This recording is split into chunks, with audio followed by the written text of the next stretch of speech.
Ce nouveau numéro de Communio traite de la conversion.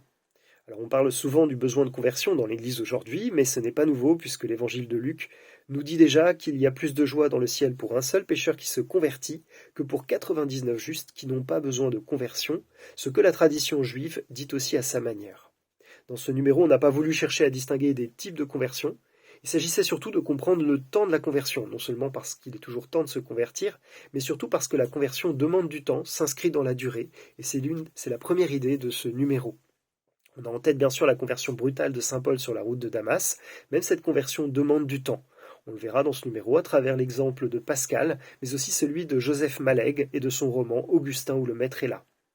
Même si cela peut paraître paradoxal, c'est pour cela justement que Peggy refuse de parler de conversion pour évoquer son propre itinéraire vers la foi. C'est qu'il voit sa vie comme un approfondissement continu de la même soif de Dieu à partir même de son adhésion au socialisme.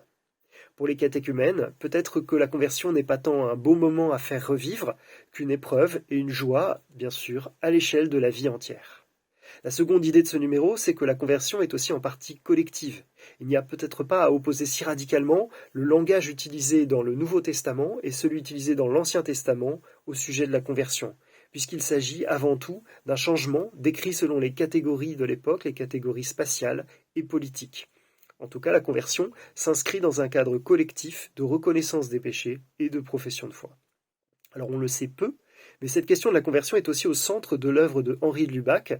Les quatre sens de l'exégèse, grande tradition de lecture spirituelle de la Bible que Lubac a contribué à faire redécouvrir, eh bien ces quatre sens sont décrits par lui comme un instrument de conversion destiné à faire passer de l'Ancien Testament au Nouveau Testament et surtout destiné à nous convertir jusqu'au bout au Christ. Cette conversion nous intègre au corps mystique et on comprend qu'en dernier ressort, c'est toujours aussi l'Église qui se convertit.